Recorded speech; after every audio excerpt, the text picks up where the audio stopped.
అంటే ఎందుకు చనిపోయి ఉంటారంటే పెద్ద ఎన్నిక కూడా కాదు కదా, సో ఎలా చూడాలి? అంటే వ్యవస్థ ఏ విధంగా అయింది అనడానికి ఇది ఒక ఉదాహరణ. వార్డు మెంబర్ ఎన్నిక కోసం ఆత్మహత్య అంటే ఆలోచించండి, ఆ ప్రాణం వాళ్ళ కుటుంబ సభ్యులు ఏ విధంగా లైఫ్ లాంగ్ బాధపడతారో ఆలోచించండి. ఆ వార్డు మెంబర్ గెలవడం వల్ల వచ్చే కిరీటం ఏం లేదు, దానివల్ల పెద్ద అదేదో ఎమ్మెల్యే ఎంపీ ఎలక్షన్ లాగా కూడా కాదు, కనీసం మున్సిపల్ చైర్మన్ కూడా కాదు. సో వార్డు మెంబర్ అంటే ఎంత, మ్యాక్సిమం 800 నుంచి, మక్తల్ లాంటి మున్సిపాలిటీలో 800 నుంచి 1000 ఓట్లకు. అంటే ఎంత ప్రెస్టీజియస్గా తీసుకుంటున్నారు దీన్ని అన్నది మనం చూడాలి. ఎన్నికను ఎంత ప్రెస్టీజియస్గా తీసుకుంటున్నారు పార్టీలు. అంటే క్యాండిడేట్ కంటెస్ట్లో ఉంటే విత్డ్రా చేయించడం కోసం, ఏకగ్రీవంగా వాళ్లే గెలవాలన్న దానికోసం ఏ విధంగా చేస్తున్నారు. సో ఇప్పుడు అంతకుముందు ఏంటంటే మొదటి నుంచి బీజేపీ కార్యకర్తనట, అయితే కొద్ది కాలం క్రితం కాంగ్రెస్ పార్టీ కండువా బలవంతంగా కప్పారని బీజేపీ నేతలు అంటారు. పూర్తి వెర్షన్ మనకు తెలియాలి. కానీ మళ్ళీ 2 డేస్లోనే తిరిగి భారతీయ జనతా పార్టీకి వచ్చి 6వ అభ్యర్థిగా నిల్చున్నారు మహదేవప్ప.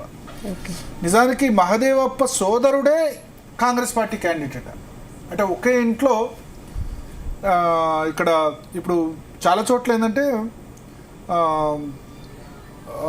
ఏమంటారు, కొన్ని చోట్ల ఎస్టీ రిజర్వ్డ్ అయినప్పుడు సిటీస్లో మున్సిపాలిటీలో ఎస్టీ పాపులేషన్ ఉండదు, ఎక్కువ లంబాడి తండాల్లో లేకపోతే ఆదివాసీలో ఉంటుంది. కానీ 1% ఉన్నా సరే, 0.5% ఉన్నా, 2-3 కుటుంబాలున్నా ఒకటి ఎస్టీకి ఇవ్వాలి. సో ఇక్కడ అదే సంఘటన మక్తల్లో 6వ వార్డులో ఎరుకల కులానికి సంబంధించిన 2-3 కుటుంబాలు ఉన్నాయి. ఆ 2-3 కుటుంబాల్లోనే ఎవరో ఒకళ్ళు గెలవాలి. అర్థమైంది కదా, ఎవరో ఒకళ్ళు కంటెస్ట్ చేయాలి. సో కాంగ్రెస్ నుంచి వాళ్ళ సోదరుడు, బహుశా అన్న కుమారుడు, వాళ్ళ దగ్గర రిలేటివే పోటీ చేస్తున్నారు. భారతీయ జనతా పార్టీ నుంచి ఇతను నిల్చున్నారు. సో ఒక విధంగా చెప్పాలంటే ఈ ఎన్నికలు ఎట్లా చిచ్చు పెడుతున్నాయి, కుటుంబాల్లో కూడా ఎట్లా చిచ్చు పెడుతున్నాయి ఆలోచించాలి. అసలు మనం ఈ మున్సిపల్ ఎన్నికల పేరిట ఈ 800 ఓట్లకు 1000 ఓట్ల కోసం ఈ ఈ గ్రామ పంచాయతీలో అయితే వార్డు మెంబర్ మరి 100 ఓట్లు 200 ఓట్ల కోసం 200 ఓట్లకు 100 ఓట్లకు ఒక వార్డు మెంబర్ అయిపోయింది. కేసీఆర్ ఆయనలో లంబాడి తండాలని, తర్వాత చిన్న చిన్న గ్రామ పంచాయతీ 300-500 జనాభా ఉన్న వాటిని కూడా గ్రామ పంచాయతీలు చేశారు. 250-300 ఓట్స్ ఉన్న వాటిని కూడా గ్రామ పంచాయతీ చేశారు. దానిలో 4-5 వార్డులు ఉంటాయి. అంటే 50 ఓట్లకు ఒక వార్డు, 50 ఓట్లకు ఒక వార్డు అంటే ఇక ఆ ఇల్లు పక్కిల్లు లేకపోతే వాళ్ళ ఇంట్లోనే ఇద్దరు నిల్చోవాలి. ఇటువంటి పరిస్థితి వచ్చింది. సో మనం ఒకటి ఆలోచించాలి ఏంటంటే సిస్టమేటిక్ రిఫార్మ్స్, ఎలక్షన్ రిఫార్మ్స్ రావాల్సిన అవసరం ఉంది. విపరీతంగా డబ్బు ఖర్చు పెడుతున్నారు మున్సిపల్ ఎన్నికల్లో. ఈ ఎన్నికలు అయిన తర్వాత ఎంత శత్రుత్వాలు పెరుగుతాయేమో అని నాకు అనిపిస్తుంది. ముఖ్యంగా సర్పంచ్ అనుకోండి, ఊర్లో ఒక 2000-3000 జనాభా కాబట్టి ఉండదు. బట్ ఇప్పుడు అన్నదమ్ముల పిల్లలే లేకపోతే సొంత ఇంట్లోనే తల్లి కూతుర్లు కంటెస్ట్ చేస్తున్న పరిస్థితి, అన్నదమ్ములు పోటీ చేస్తున్న పరిస్థితి.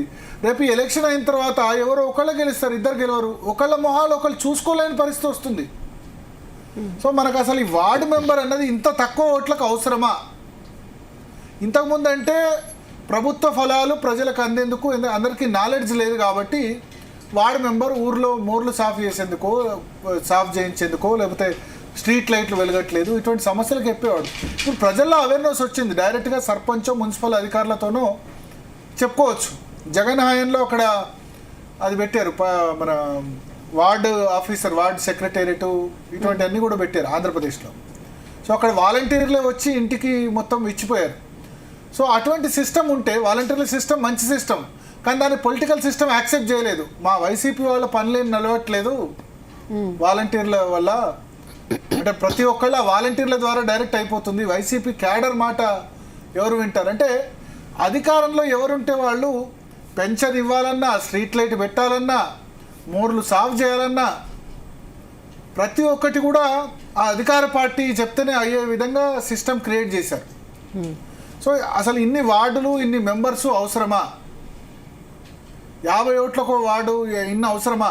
ఇంతమంది డైరెక్ట్గా ప్రజలు ఇప్పుడు సర్పంచ్కో లేకపోతే అక్కడ ఉన్న గ్రామ పంచాయతీ సిబ్బందికో చెప్పుకొని చేసుకునే అవేర్నెస్ ఉంది. దీనివల్ల ఏమవుతుందంటే ఇంతమంది ప్రతి వార్డుకి ఎలక్షన్ కారణంగా రేపు ఈ శత్రుత్వం అన్నది ఊర్లలో గ్రామ పంచాయతీ మన సర్పంచ్ ఎన్నికలైనవి, వార్డు మెంబర్ ఎన్నికలైనవి, ఊర్లో శత్రుతో ఉంటుంది కదా, గెలిచి ఓడిపోయిన వాడి పరిస్థితి వేరే విధంగా ఉంటుంది, గెలిచిన వాడు ఒక విధంగా ఫీలింగ్, ఓడిపోయిన వాళ్ళు వాళ్ళ మీద కసిఫైల్ అవుతారు. మొహాలు చూసుకోలేని పరిస్థితి వస్తుంది, ఒకరి మొహం ఒకరు చూసుకోలేని పరిస్థితి వస్తుంది. అంత దగ్గర చుట్టాలు బంధువులు కూడా ఇద్దరు నిల్చున్నప్పుడు ఎవరో ఒకళ్ళకి సపోర్ట్ చేయాలి. ఇప్పుడు ఎన్నికల్లో నేను నెక్స్ట్ నాకు ఎలక్షన్, నాకు ఓటు ఉంది, నేను పోదామంటే ముందు నిల్చుదామంటే అంత మన వాళ్ళే నిల్చున్న వాళ్ళు. ఎవరికి ఓటేస్తామని చెప్తే ఒకళ్ళకి ఓటేస్తామని చెప్తే ఇంకోళ్ళు దూరం అవుతారు, కానీ వేరే ఆప్షన్ ఉండదు. ఒక 20,000 30,000 ఓట్లు అంటే మనకు దగ్గర దూరం అని ఉంటుంది. కానీ ఈ 500-600 ఓట్లలో ఇప్పుడు మున్సిపాలిటీలో 700-800 ఓట్లలో ఎవరు అంతా మన వాళ్ళే అక్కడ. సో ఒకళ్ళకి ఓటేస్తే ఇంకోళ్ళ కోపం, ఒకళ్ళకి ప్రచారం చేస్తే ఇంకోళ్ళ కోపం, అంటే ఆటోమేటిక్గా దాన్ని తీసుకోరు కదా ఎదుటి వాళ్ళు. సో వాడికంటే నేను ఎక్కువనా నీకు, వాడికంటే నేను తక్కువనా అని తీసుకుంటారు. సో ఓటర్ల పరిస్థితి అంతే, క్యాండిడేట్ల పరిస్థితి కూడా అంతే. సో చాలా ఒక విధంగా చెప్పాలంటే దారుణమైన పరిస్థితి. అంటే అసలు ఈ సిస్టమ్ మార్పు జరగాలి. నేను చెప్తుంది ఏంటంటే ఈ కౌన్సిలర్లంతా కలిసి మున్సిపల్ చైర్మన్ ఎన్నుకునే సిస్టంలో మార్పు రావాలి. డైరెక్ట్గా మున్సిపల్ చైర్మన్ ఎన్నిక ఓటింగ్ పెట్టాలి. 2006 వరకు ఇదే సిస్టమ్ ఉంది. డైరెక్ట్గా గ్రామ పంచాయతీ సర్పంచులు డైరెక్ట్గా మనం ఎన్నుకుంటున్నాం, కానీ మున్సిపల్ చైర్మన్ మాత్రం కౌన్సిలర్లందరినీ ఎలక్ట్ చేసుకోవాలి. దీనిలో ఎవరైతే మున్సిపల్ చైర్మన్ క్యాండిడేట్ ఉన్నాడో ఆ క్యాండిడేటు నువ్వు ఓడించేందుకు, మున్సిపల్ చైర్మన్ క్యాండిడేట్ ఓడించేందుకు వాళ్ళ వార్డులో ఆపోజిట్ పార్టీలు వచ్చి లక్షల రూపాయలు ఖర్చు పెడుతున్నాయి. అంటే ఫస్ట్ కౌన్సిలర్ ఎలక్ట్ అయితే కదా మున్సిపల్ చైర్మన్ ఎందుకు. సో కౌన్సిలరే ఎలక్ట్ కాకుండా చేద్దామని 1000 ఓట్లు కదా, 1000 ఓటుకు కొన్ని చోట్ల 1/2 తులం బంగారం ఇస్తున్నారట. ఇవాళ పేపర్లో చూశాను నేను, ఆంధ్రజ్యోతి పేపర్లో. 1/2 తులం అంటే ఆలోచించండి మీరు. ఈ సిటీ శివార్లో మొయినాబాదు ఇటువంటి చోట. సో అంటే 1000 ఓట్లు అంటే ఏంది, 1,00,000 ఓటు అయినా నేను పెడతా, 10 కోట్లైనా ఖర్చు పెడతా మున్సిపల్ చైర్మన్ క్యాండిడేట్లు ఉన్న చోట. ఒక్క 1000 ఓట్ల కోసం ఇంత ఖర్చు పెట్టాల్సిన అవసరమా? యావరేజ్గా 2-3 వేలు పలుకుతుంది ఓటు. ఇప్పుడు మహదేవప్ప లాంటి వాళ్ళు పాపం, ఆయన ఎరకల కులస్తులు, ఏముంటాయి పాపం డబ్బులు, సంచార జాతి పాపం. ఇప్పుడు వాళ్ళు కాంగ్రెస్ వాళ్ళు ఏమంటారంటే నాకు ఎన్నికల్లో ఇవాళ రాత్రి ఎట్లా డబ్బులు లేవు, డబ్బులు ఖర్చు పెట్టడానికి ఎట్లా పోటీలో నిల్చున్నాను, పైసలు లేవని చెప్పి ఆయన ఆత్మహత్య చేసుకున్నాడు అని చెప్పి కాంగ్రెస్ వాళ్ళు అంటారు. భారతీయ జనతా పార్టీ వాళ్ళు అనేది ఏంటంటే ఆయన బలవంతంగా నువ్వు పోటీలోంచి తప్పుకో అని చెప్పి బెదిరించారని వాళ్ళు చెప్తారు. సో ఒక నిండు ప్రాణం అయితే పోయింది కదా ఈ ఎన్నికలు. ఏ వార్డు మెంబర్ గెలిస్తే ఆయన మహాదేవప్పకు ఏమైనా కిరీటం పెడదురా? ఏ వార్డు మెంబర్కి శాలరీ కూడా నాకు లేదనుకుంటా. గ్రామ పంచాయతీ సర్పంచ్ అయితే అంతో ఎంతో 4,000 5,000 10,000 ఎంతో జీతం ఉంది. ఈ వార్డు మెంబర్ వల్ల అయ్యేదేంది, ఏమంటారు ఆ కౌన్సిలర్ వల్ల ఈ చిన్న మున్సిపాలిటీస్, అదే మరి జిహెచ్ఎంసీ కార్పొరేటర్ అంటే it's worth crores of rupees. ఎందుకంటే ఇక్కడ ల్యాండ్స్ వాల్యూ అంత సంపాదిస్తారు కూడా. సో ప్రెస్టీజియస్గా వెళ్తున్నారు. ఇప్పుడు చూడండి, ఇప్పుడు ఇది ఒక రాష్ట్ర వ్యాప్త ఇష్యూ అయింది. అయితే అక్కడ మంత్రి బెదిరించాడు అని చెప్తున్నారు, మంత్రి శ్రీహరి. బట్ శ్రీహరి చాలా సౌమ్యుడిగా పేరు ఆయనకు. అంటే మక్తల్లో తొలిసారి శాసనసభ అభ్యర్థిగా, తొలిసారి ఎమ్మెల్యేగా గెలిచారు. సౌమ్యుడిగా పేరుంది. ఏం జరిగిందో తెలీదు, సూసైడ్ నోట్ ఏం లేదు. సో ఇప్పుడు వాళ్ళ భార్య పిల్లలు వాళ్ళు బయటకు వచ్చి వాళ్ళు చెప్పాల్సిన అవసరం ఉంది. చాలా బాధేస్తుంది. అంటే ఒక వార్డు మెంబర్ ఎన్నిక కోసం నిండు ప్రాణం.